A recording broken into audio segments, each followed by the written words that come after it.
Welcome, everyone. Today, we're focusing on the vital role of women in engineering and discussing the unique challenges and opportunities they face in the field. Women have been at the forefront of innovation and leadership in engineering, yet there's still work to be done to ensure greater diversity, equity, and inclusion across the industry. In the Engineering Management Leadership Program, we're dedicated to empowering all aspiring engineers to become influential leaders, regardless of their background. Today's conversation will spotlight inspiring stories, examine current trends, and explore ways we can support women in engineering to thrive and lead. Whether you're a student, a professional, or simply interested in the field, we hope you'll find valuable insights and inspirations as we discuss how to create a more inclusive future in engineering. As you can see on the screen, we have a very impressive panel today. We're joined by three talented students from our MS in Engineering Management and Leadership program. We have Adriana Garcia, who began her journey in the fall of 23, along with Brenda Torres and Itzel Enriquez, who both joined in spring of 24. As emerging leaders, they're building a strong foundation in areas such as project management, strategic decision-making, and leadership. We're excited to have them with us today and to hear their perspectives as current students navigating this dynamic field. You will also see that we have Dr. G.B. Singh here. He is the Academic Director for the MS in Engineering Management Leadership Program. Dr. Singh brings a wealth of expertise and experience from his current role as Director of Business Management at Solar Turbines, where he oversees a global team and is committed to nurturing the next generation of engineering leaders. Throughout his career, Dr. Singh has been a strong advocate for inclusive mentorship, actively supporting and advising emerging talent from all backgrounds. He serves on multiple advisory boards and contributes his expertise to help foster a diverse and thriving engineering community. And of course, our moderator, Dr. De Dea, a senior technical leader with over 16 years of experience in turning research into innovative products in semiconductor and biotech. At Cymer ASML, she helped develop EUV lithography systems, which are some of the most complex machines ever made, and enable advancements like AI and self-driving cars. She also led the launch of a new sequencing machine at Singular Genomics. Dr. De Dea holds a PhD in chemical engineering and is dedicated to connecting academia with industry. Dr. Dea, before I hand it over to you to conduct this interview, can you tell us about your career journey and how you found your way into leadership engineering? Thank you, Courtney. Thank you for the very kind introduction and for organizing this important panel on women in engineering. It's a great honor for me to be here to meet all of you and to share my experience as a woman in engineering.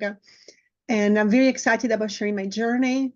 And in my journey, I had the opportunity of growing from an engineering into a leadership role.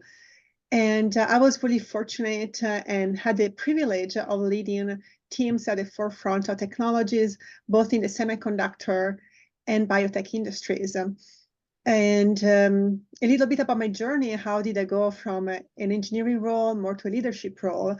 It has been by building on my technical skills. And when I started my career at Cymer ASML, there were three key technical challenges to solve to enable the technology and to basically get the customers on board to buy in and plan for the next generation of chip manufacturing. And I had some ideas on how to solve one of the most important problems we had. And so as a scientist, I started as a scientist and engineer. So I had an idea to try, and I was very fortunate to have a very supportive manager, a very supportive team. And so we tested this idea and we saw that was a good path towards a solution. So with time, as we went through all the different phases of product development, with this idea, we went from the concept phase, and then proof of feasibility, prototyping, pilot, and integration into the whole system. So I went from more of a scientist engineering role to leading teams that quickly grew from like a couple of people, from like leading a couple of technicians on how to do the experiments, to a more broader team as the project grew and we integrated the solution into the whole machine, which is a very complex big machine. So I went from leading a team of a couple of people to leading a team up to 100 people. That was a really great experience. And that set me into a track of more like of a technical leader and an architect.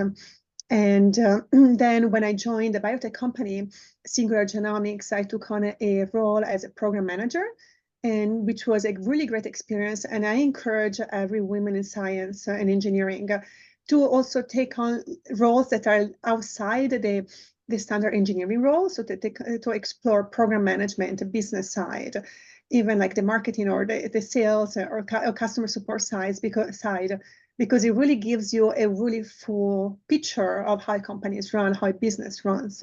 So you can always go back to your engineering core, but that gives you a much broader understanding and vision of the company and the business, so that you can be even more effective in your job. And so my passion is also about my passion of innovation has also very motivated me to create research partnerships, to be also very closely in touch with the universities.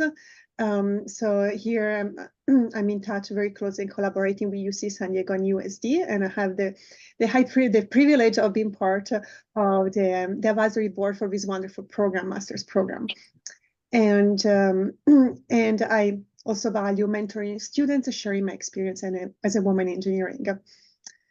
And throughout my career, I navigated unique challenges and opportunities that come with being a woman in a traditionally male-dominated industry. And I experienced firsthand the evolution of our field and how now we have more women taking on leadership roles, and how that is growing. And it's very exciting to see that more and more women are taking on leadership roles in engineering.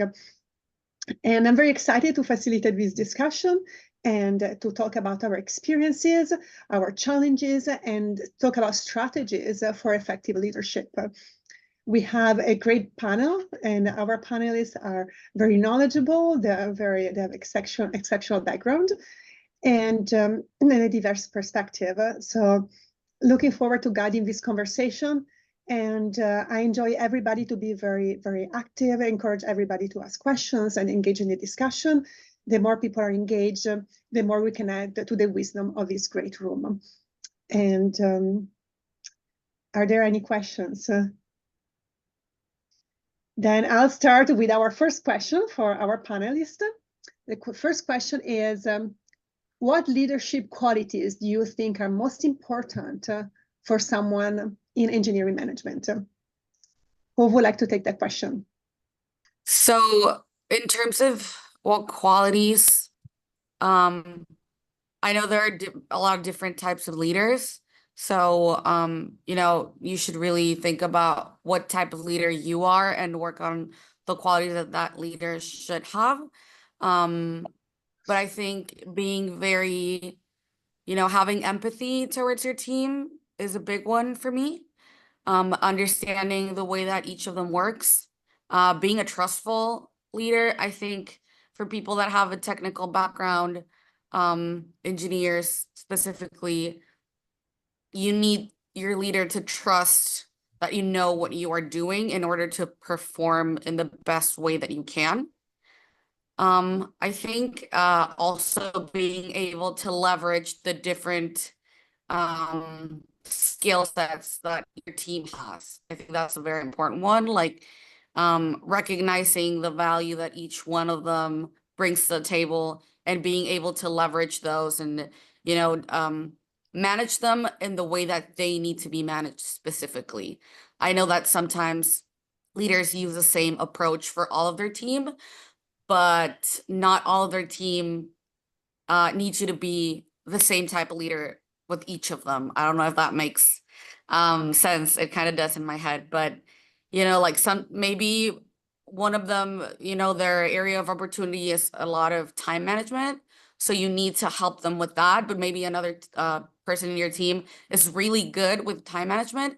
So if you try to help them with that, you might come out as a micromanager type of leader. So maybe I think understanding the skills of each one of your teammates or your, engineers or whatnot, is a big one. So empathy, trust, and being a transparent leader, I think, are the big ones for me. Thank you very much, Ita. That was a really great answer, and thank you for elaborating it. And I would like to, to add to your comment is such a good comment that you made about tailoring your leadership style to the person you are interacting with, to the person you're leading. That's very important, and I've seen that over and over in my career. and as I grow my leadership skills. And in fact, at SML, we actually got very specific training on how to do that. And it's very interesting how you can be much more effective if you tailor your leadership style to the person you're working with. Like, for example, you might have an engineer that needs a lot of structure. So you need to really write down all the steps that the person has to do, like every detail, and guide the person through the process.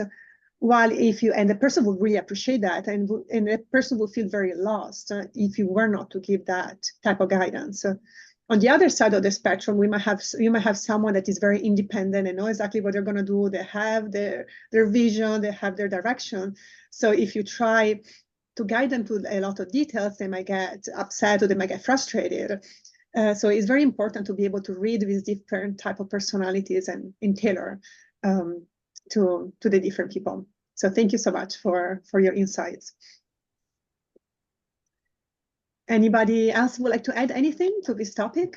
If I may just add one thing, since this is the subject, you have picked something from what we teach actually as part of EML 502, the leadership course, the introduction to leadership. And I believe most of you may have already finished that 502 course, is what we call as situational leadership.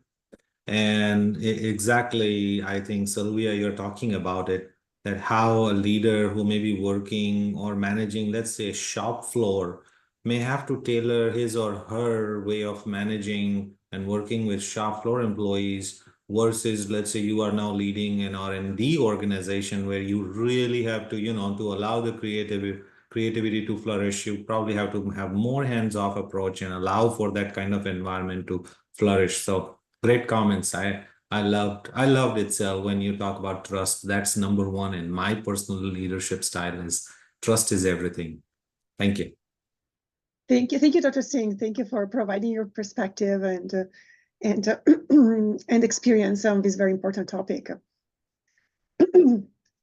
So let's move to the next question. The next question is, was there a pivotal moment in your career that inspired you to take on a leadership role? So who would like to take this question? So I'm gonna answer to that one. Go ahead.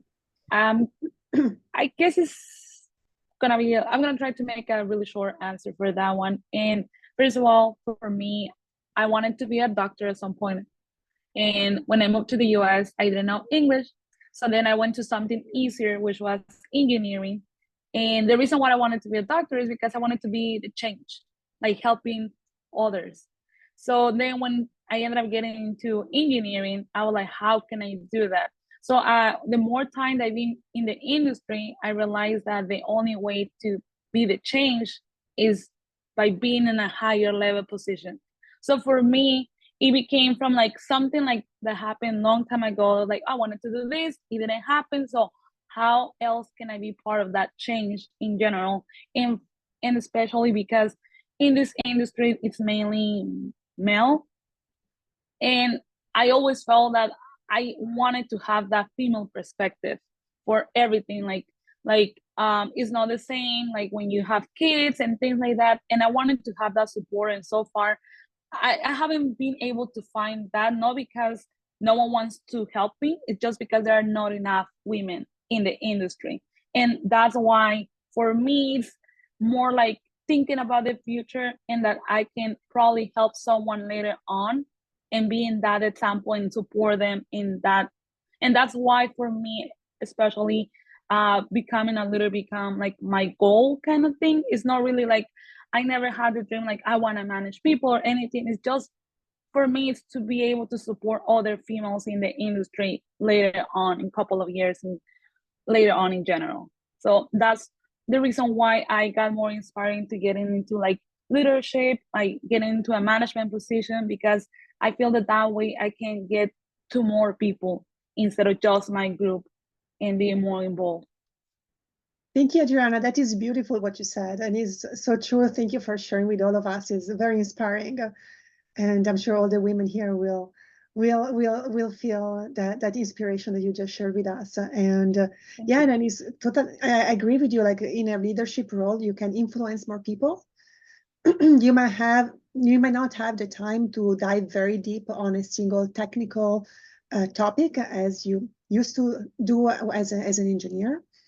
But being able to influence at a higher level, it's where you can have an even bigger impact on the organization. So yeah, thank you for taking on that role. Thank you. And is there anybody else who would like to add to this topic? I mean, I definitely have like a very similar story in the sense that I also went into engineering because I didn't see a lot of people who looked like me in the field. And that was just like inspiring to me because I was like, if I could be part of the change, like, why won't I? Especially if it's something that I like and know that I can work towards. It's a goal that I feel like can be very easily achieved, especially if you have a really good support system. So that was like why I went into engineering. But then the leadership I kind of found afterwards, whenever I was like, I like the work that I'm doing, but I really enjoy working with people and I enjoy like uplifting them and being a resource for people. So that's kind of like I don't necessarily have like one aha moment where I was like, this is why I want to be in like engineering leadership. But I think throughout my career, I've just always gravitated towards that. And I'm really glad that now, you know, I am also along like have peers that are in very similar situations as me. So it's really nice just to like hear everyone's stories and just be inspired by them as well. Thank you, Brenda. Thank you for your insights, which are really valuable, and we all can get a lot out of your sharing. And Brenda, a question like, so you found the transition over leadership something that happened gradually and spontaneously towards you in your career, or do you remember a specific moment where you took on a new role, a different role, which was more like a leadership role?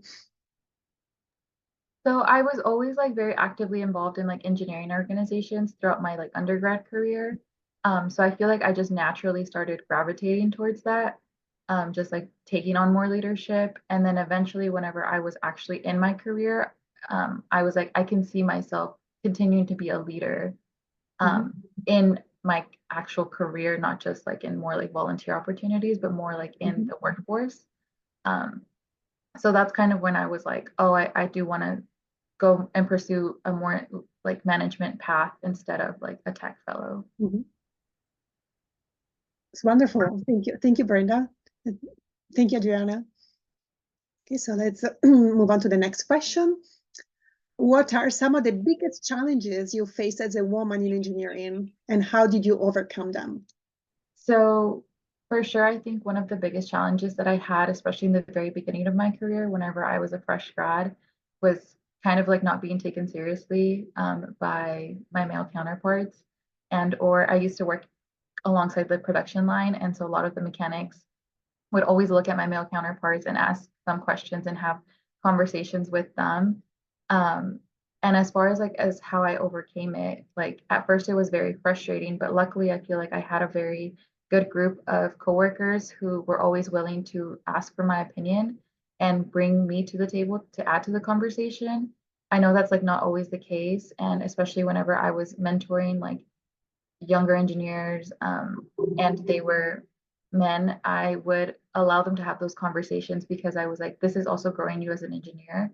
And even though it could also be seen as kind of like they're not acknowledging me, but at the end of the day, like he would always like ask for my opinion once he was done having that conversation. So I felt very good like letting him take on the leadership role of having that conversation, but I also was very confident in myself knowing that at the end of the day that I'm going to have to sign off on his work. So to me, that made it feel like I was still making a change and an impact because my voice was still being heard, even if it wasn't the loudest in the room. That's wonderful. Thank you, Brenda.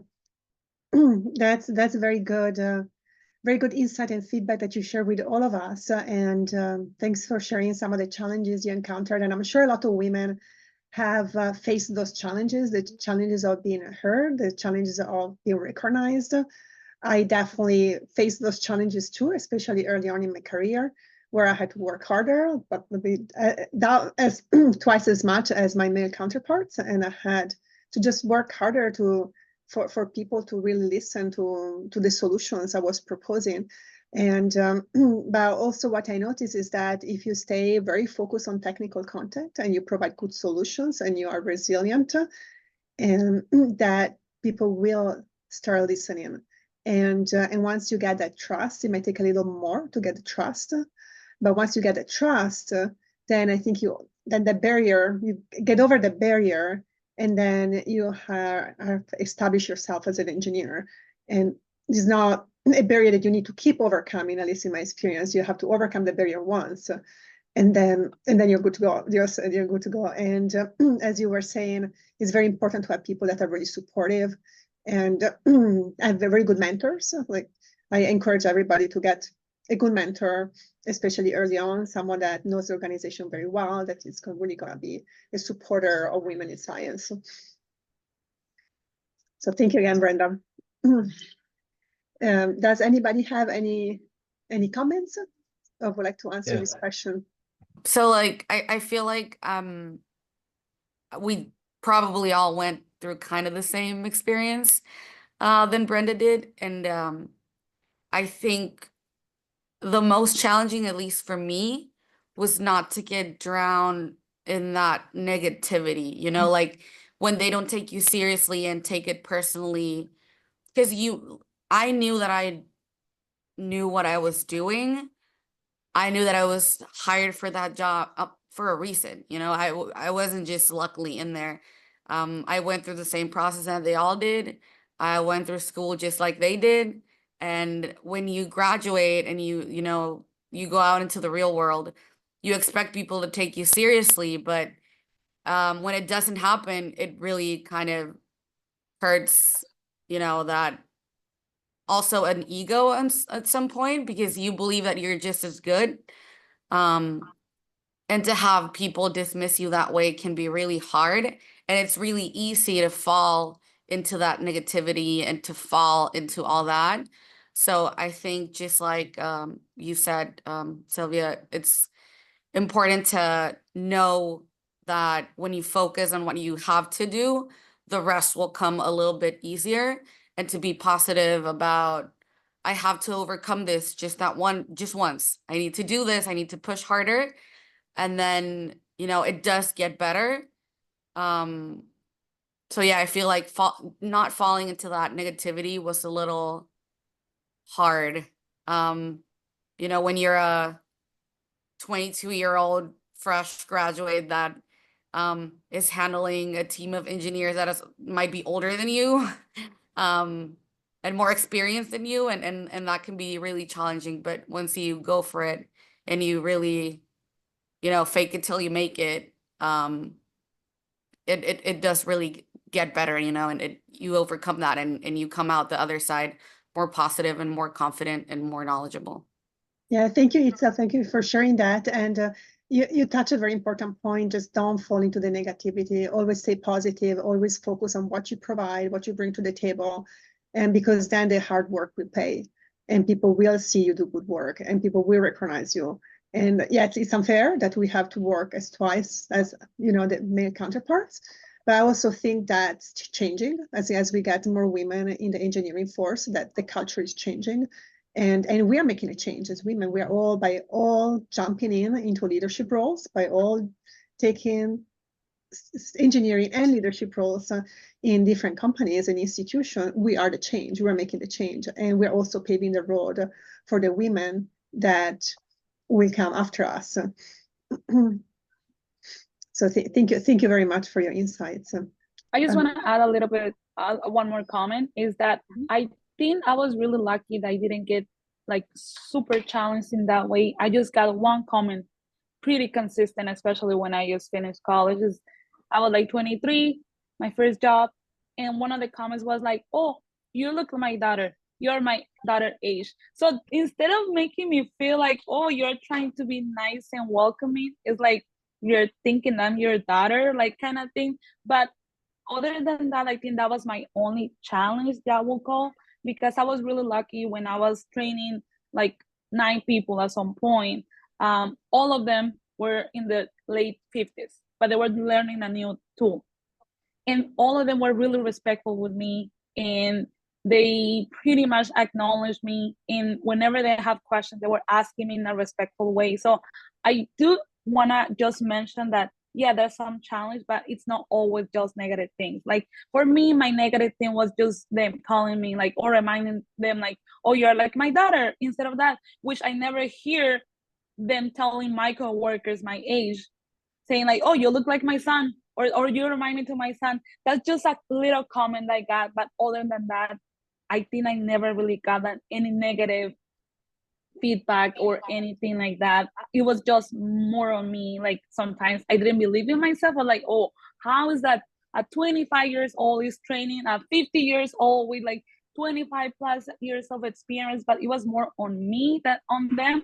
And the only comment was that about, you look like my daughter, or you're my age daughter. I'm like, but you never say that to your males that are the same age. That was just my experience. So I just want to bring that up, that it's not everything super negative, and it's just little comments sometimes. No, thank you, Adriana. Thanks for sharing that. And it's great to hear that people were very respectful with you from the starting point. If I may just add, I think Sylvia, you touched upon something. As more and more people are welcoming engineers, in society, we are fortunate, all of us, that we live in a society which is fairly advanced and women are still in the workplace pretty strong. But I think there is one onus on men, and I call not just men, I would probably say the onus is on allyship. And what I mean by allyship, I have two engineers in my house, and I hear the stories that you all are sharing are very close to my heart, because they share with me when they come back and when they see something like this. And I think probably this is something I would say, don't be a bystander when you see some bias that is taking place in front of you. It's one thing that I always say is that, and I see it in many meetings. There are women in the room, and generally I've seen them, okay, people will talk over them. And if you see something like that happening, and if you do not step in and you continue this behavior to happen, you are actually part of that culture. So being an ally, being somebody who can say, hey, look, here, Sylvia is trying to speak. Can she speak? And then we will come back. I think that allyship is something that I would say everybody should have. And by the way, this could play reverse too.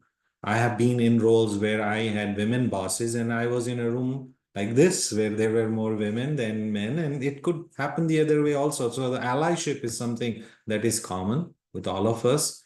And we got to challenge our biases every day, every moment. I say you got to live every day your values and try to fight those biases that are ingrained somehow in our upbringing.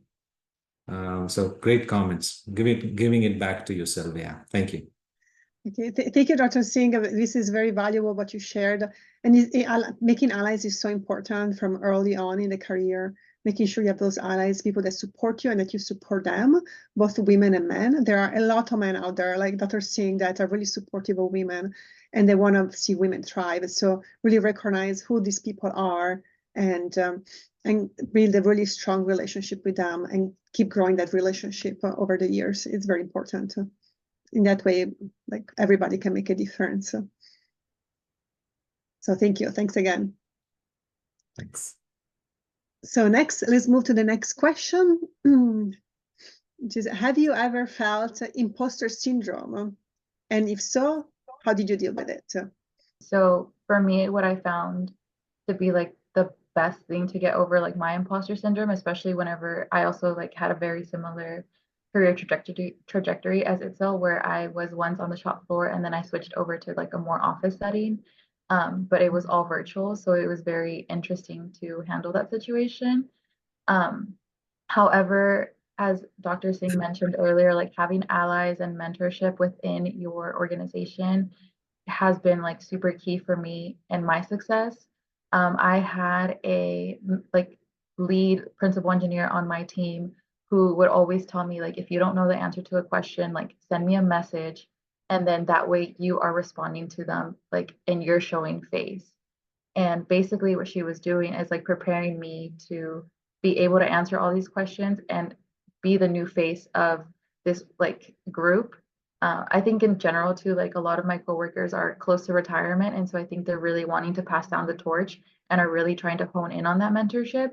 But something that I learned, this was like back in from a mentor in high school. She told me, if anyone is ever wanting to help you, take that help.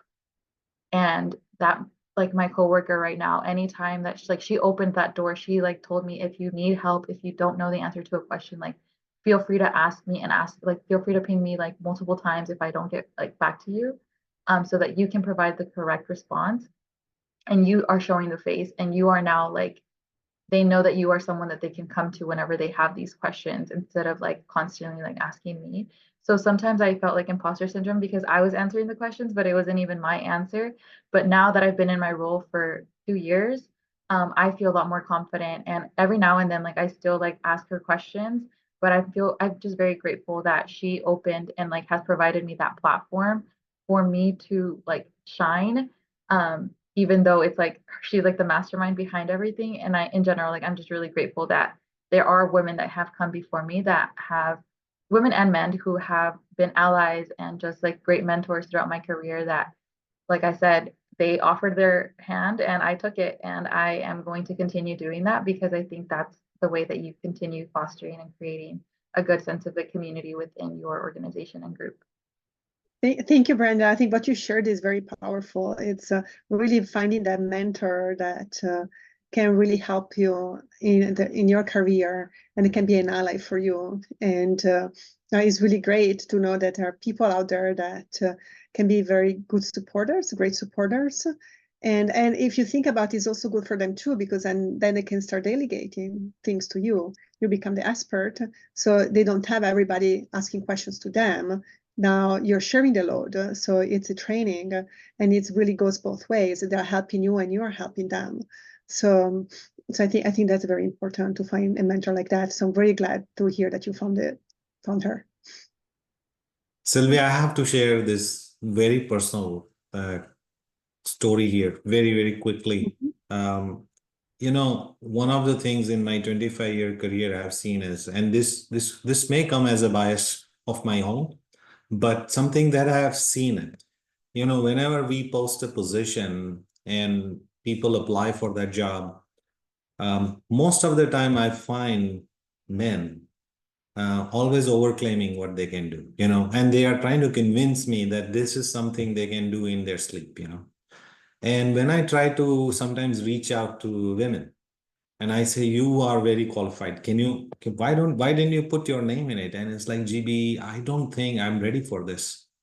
And this is something that I have observed. By the way, this 80-20 rule works everywhere. You know, there are women who can do it, but this is something I've observed time and again. I call imposter syndrome is more of a psychological thing. Sometimes it is deeply rooted in, you know, am I going to be perfectionist at it or not? And I've seen women tend to be more careful before committing to something, and men are just ready to commit, and they say, I'll learn. And that is something I have also felt like has sometimes, in a way, pulled some women in achieving those great goals. You know, if it's abysmal to see less than 3% women in CEO positions in corporate America, right? It breaks my heart to see that how could only 3 to 4% women are, you know, reaching the corporate heights, while they can do everything that a man can do plus plus plus. So I think that is something I would probably the take away from this is and this question is also, that's why I say very tricky, because it is something that women do place a lot of emphasis on, that they feel that this is an imposter syndrome because they tend to, before commitment, they want to make 100% sure. While for men, it is more like, okay, it's a gutso thing, you know, it's a man thing. I'm going to just take it and we'll see what happens. So something to learn from this. Right. Actually, for both, for men to learn from it, they do not overcommit. And I think for women, sometimes to learn from it that, you know, it's not an imposter syndrome. It's just a matter of you getting used to it and sometimes taking that risk. Dr. Singh, thank you so much for sharing that. That really motivates and inspires all of us to really jump on opportunities and don't question ourselves and our abilities.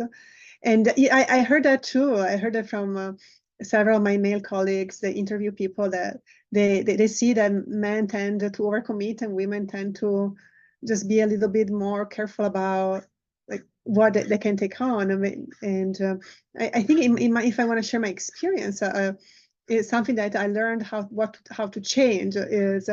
Let's say there is a meeting and there is a discussion on a technical topic and there is a recommendation to be made. Now I spend a lot of time doing my homework. I want to have everything 100% answered and ready and analyzed. So when I say something, I know I'm right. I know that my opinion can be trusted. And so I spend a ton of time preparing. And now all of a sudden I see a male colleague of mine that throws something out of his head and 50% wrong but somehow that lands. so that's always kind of like it's an interesting dynamic, interesting psychological behavior. I think feeling comfortable with the 80-20 I think is a good balance, not having 100% but 80% and be comfortable with the 20% of information you don't have. So that's something I've been learning in my career, to be comfortable with what makes me feel uncomfortable. So not having 100% of the information, making decisions when you don't have 100% of the information, when you have that unknown, and being comfortable taking risks and making a good risk assessment. And I think that's very important for all of us. I think men tend to be more comfortable taking higher risks than women. And so I think for all of us to understand that is part of our job, is part of assessing the risk and making decisions and recommendations based on the information we have in the moment. So thank you all. Thank you all for the very good discussion on this topic. So let's move to the next question. That's a very good question, which is, what role does communication play in your leadership, especially when working with diverse teams of engineers? So has anybody had any challenges with communication? Anyone that has tried different things in terms of communication and seen different results? Anybody would like to share how communication has played in your leadership? Brenda? Yes, so I mean, definitely, like, I think it'll hit the nail on the head with that example. And I think earlier how she was mentioning as well that sometimes, like, specifically communication and leadership, you have to tailor your communication as well to the type of people that you're working with. I know that back in my first job, like after I'd been there for a few years, I started mentoring, and I had a mentee who I just could not get through to her whenever I was continuing to apply the same principles that I had done previously with all my other mentees with her. However, it was like just a completely different person. So I had to take a step back and reassess my own communication styles and be like, okay, how best can I actually help develop her into a great engineer if my communication method isn't necessarily working. So it was also just doing some self-reflection and realizing that she needed more of that one-on-one instead of just like previously in the past, like I had a few mentees where we would talk about the situation and then they would go do the work. However, she was like an intern, and so for her, she needed a lot more of just a lot more like this, like not physical, but like just me being there present and kind of like guiding her through it a lot more. And so tailoring that communication specifically to that person helped the mentorship work a lot better and helped us produce a lot better work, because that's the mentorship that she needed. And it's not a one size fits all. It was kind of like realizing that while what I did in the past had worked for the past 3 people, this doesn't mean that this new person is going to automatically have the same experiences. And so tailoring my communication and like reflecting on myself and being like, what can I do different for us to be able to produce work, and like great work was a challenge, but having that reflection and actually like putting into effect was really helpful, and just tailoring and continuing to evolve my communication style to be able to reach more people. Yeah, thank you, Brenda, for sharing. That's a very good example of leadership and how you adapted your leadership style based on the person you were working with. And what Dr. Singh mentioned is situational leadership. Like that's the great example of that, of how to adapt communication based on the person you're working with. So that's a very good example of a successful leadership. So is there anything else we would like to cover apart from questions? We probably have time for probably another question. Yeah, maybe I'd say one more question. No, before we do, I want to take the opportunity to thank everybody for joining today. It's been such a fruitful conversation, and I feel so lucky to be a part of this and that we have this all come into place. So thank you all so much for joining. I know the last question is a good one. If you have any questions after the event that you want to ask anybody, you could send them my way. It's clegoll@sandiego.edu, and I'll connect you with the right people, and we can facilitate, we can get those questions answered. But no, I'll pass it back to you, and we can finish it off with our last conversation, with our last question, excuse me, which I think is a great one. Sounds great. Thank you, Courtney. Thank you for organizing such a great event. And it has been wonderful to meet everybody. And this is a great forum for women to share and share our experiences and grow in our leadership roles by sharing and learning. So next question, that's a very good one, yes. And it is, what advice would you give to students aspiring to leadership roles in engineering management? Who would like to answer? So I just want to be super short on that one, and I will say, like, just do it. So when I was thinking about getting a master's, I talked to my mentor for a year. For a full year, we have conversations going on back and forward, and he was just do it. If you don't like it, you can just drop and then don't continue. And I was like, okay. And I was like thinking about it every single time. But then like at some point, I kind of did it last minute, submit my application. And we'll see what happens. Who knows, even if I get accepted, and then we'll see. And then once I started doing it, I was like, okay, I'm liking this. And it also helped me so much on my own, being more comfortable and confident with myself, just getting on the process of this, because I'm like, okay, so now I know how to manage like the situation, to navigate what's going on and everything, because I'm getting the tools I need for this. So for me, it will say just do it. The worst that can happen is that you don't like it and you just decide to do something else later on. But for example, like this is my 4th semester doing it. So I just have one more. So by April of next year, I'll be done. And like now every single time that I talk to my mentor, I was like, can you believe that I only have 3 more classes left?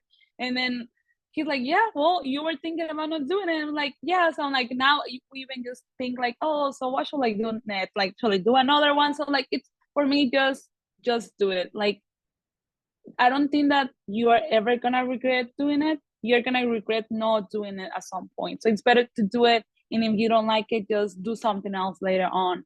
You don't have to finish it, but maybe you ended up enjoying it and just finish it. That's wonderful, Adriana. Thank you for sharing. And it's so true. Just do it. Just do it. And Adriana, may I ask a question? How have you seen taking this program helping you so far in your job? For me, I think a lot of the time, even though I've been really lucky with my coworkers, I never felt that they treat me different because I was the only female most of the time. I've been really lucky in that sense, but it was more on me a lot of the time with feeling uncomfortable. That I guess it was more like the imposter syndrome getting on me a lot of the time. So for me, getting the master's, I guess it's just, maybe it's a mental thing. I think it is more a mental thing as well, that I'm like, I feel more comfortable even speaking up. Like I remember like a couple of my meetings, like when they were asking questions, even if I knew the answer, I was like, no, I don't want to answer. What about if I say something wrong?